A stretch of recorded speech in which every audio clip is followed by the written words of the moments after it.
Hello lovelies, welcome back. My name is Tehja and today we are making the sewing patterns for the Lil Kim jumpsuit. So this is technically part one of this DIY series. So without further ado, let's figure out how to make these sewing patterns so we can sew this Lil Kim jumpsuit. So these are the timestamps for this video and the different parts of the video, just to be a little bit more helpful because I know that there's a lot of content in here. So also all the materials will be linked down below. So let's get started. So we're first going to make the front jumpsuit pants pattern. So what we're first going to do is draw pretty much like a really long line all the way down our pattern paper. This will serve as our center front line that we'll use as almost like a reference point. So now what we want to do is measure our waist, and then once we measure our waist, we're going to divide that by 4. So we're going to take that measurement and draw that out on the pattern paper, perpendicular or horizontal to the center front. Now we're measuring the distance between our waist and our hips, and we're going to mark that down from the waistline onto the center front. So for me, I'm measuring 8 inches down. Now I'm measuring my hips, and I'm going to take that measurement and also divide that by 4, and I'm going to draw that out at that same point that we marked where our hips are on the center front. Now I am measuring the distance between my waist and my crotch and we're going to mark that on our center front. So now we're going to figure out how to get a crotch measurement. So there's 2 different ways to do that. Number 1 is actually to measure from either your waist or your hips to the back, like pretty much the same point on the back of your body. So this is the second method to get your crotch measurement. You take your quarter hip measurement and you divide that by 4. Then you take that answer and then you add that onto your quarter hip measurement again, and that should be your crotch measurement. So to draw in your crotch measurement, what you do is that you line your ruler up perpendicular to your hip point, the end of your hip line, and then you draw your crotch measurement in the opposite direction from when we were drawing our other lines. So it extends past the center front line. And for me, I did it at the wrong point. And so I had to redraw the line, so I'm so sorry, y'all. So now we're going to connect our hip line to our crotch line using a curved line. I'm using my French curve in order to do that, but you can also guesstimate it if you need to.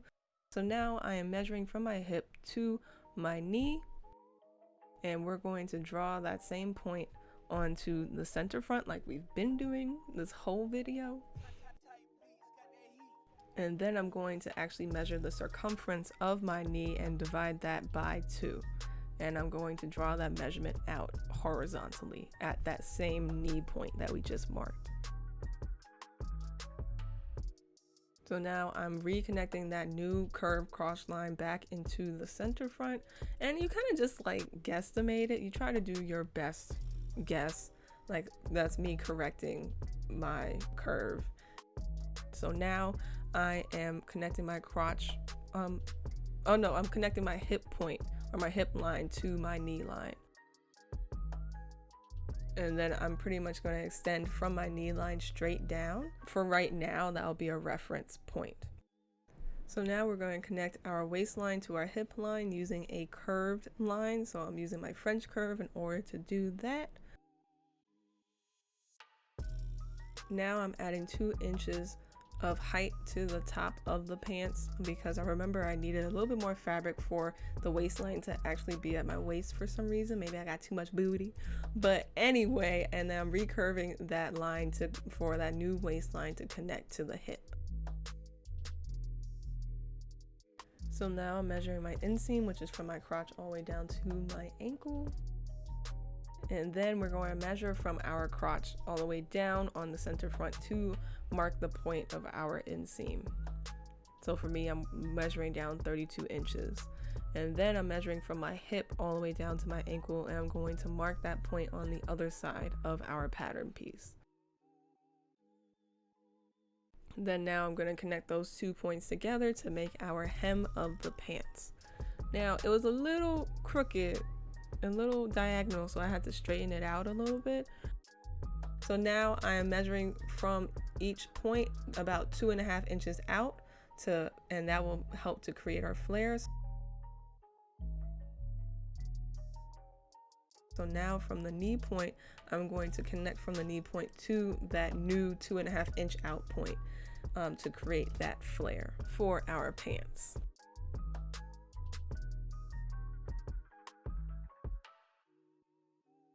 And then now we're going to redraw the hem with our new, flare or pant leg that we have going on.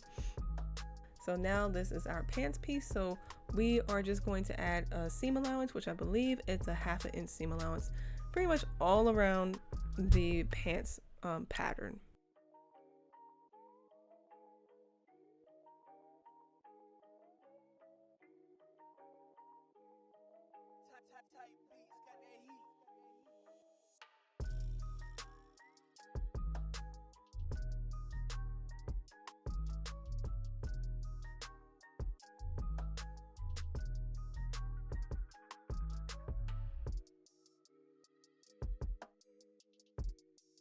And now we're going to label our pants pattern. I'm just calling it like front jumpsuit pants pattern.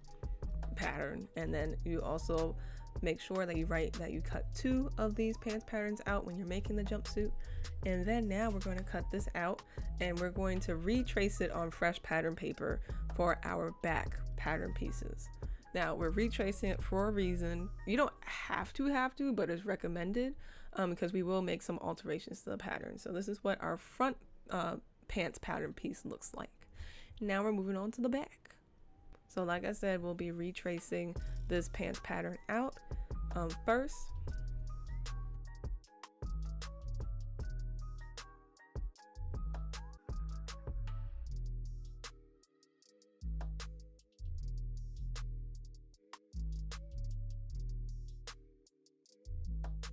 So now I'm just making points at where the waistline is, the hip line, the crotch, the knee, and all that stuff, because those are very important. Just little reference points that you need, and I'll be drawing those lines in on the back pattern piece. This is just maintenance stuff. It's not necessary, but it is super duper helpful. So I drew my hip line crooked, so don't mind me. So I had to fix that. And then now, for the crotch, we're going to do some alterations to it. We're first going to measure a centimeter down and then 2 centimeters over, and that will be our new crotch point. So now we're going to connect the hip line to that new crotch point because we need a little bit more room for the back, for booty, and all that, extra stuff that we got in the back that we don't got in the front. And I'm going to reconnect that new crotch line back into the inseam of the pants pattern. And that's pretty much the only alteration that we're doing. You can add in seam allowance if you want. It's already there, so you can just mark it on the paper if you want to. I'm not going to do that on camera. And now I'm just cutting that back pattern piece out, and we just have one more pattern piece to go. So I'm taking my basic bodice pattern that I actually made for this project, but I totally forgot how to do it. So I'll be linking a video down below to show you how to make your own basic bodice pattern that you can use for all types of different sewing, projects and all that stuff. But we'll just be working from that right now. So now I am taking some more pattern paper. This is scrap pattern paper of my failures. But anyway, we're going to fold that in half, and we're going to take our bodice pattern and trace that on the fold of this pattern paper. So I'm just tracing it, and it doesn't have to be perfect, but it has to be decent. And we're doing this to make one full front bodice piece, or top piece, if you will. So we're going to cut that out.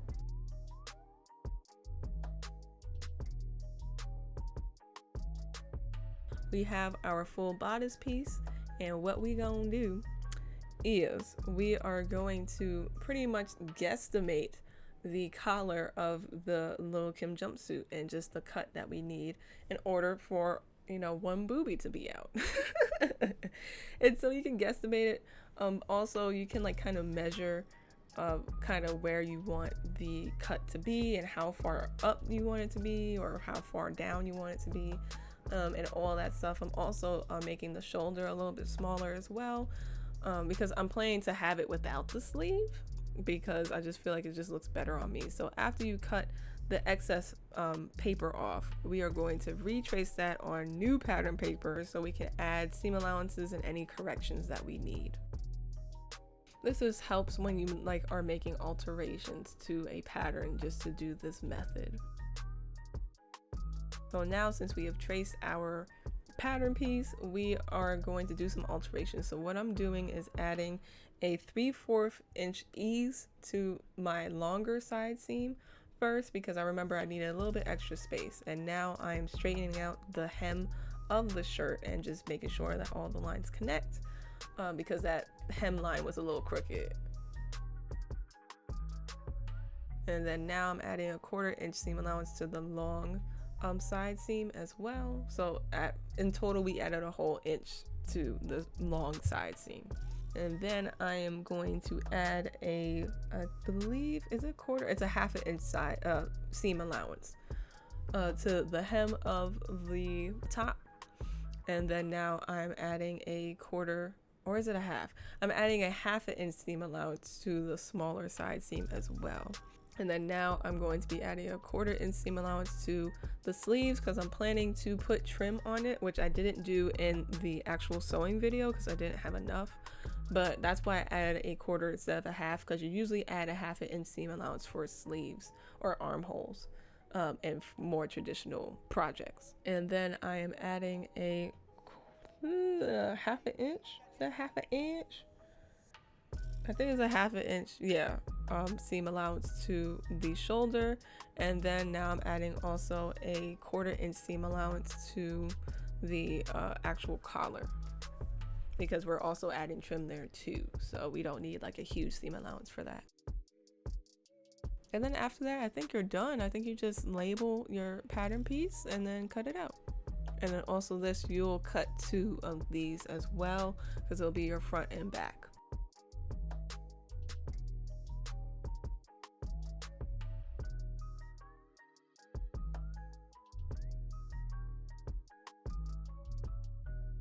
So yeah, you just cut it out and you're ready to go. You got all your pattern pieces and just everything that you need. And so now you're ready to sew. So please go to the next video, which will be sewing the Lil Kim jumpsuit. And yeah, you're finished.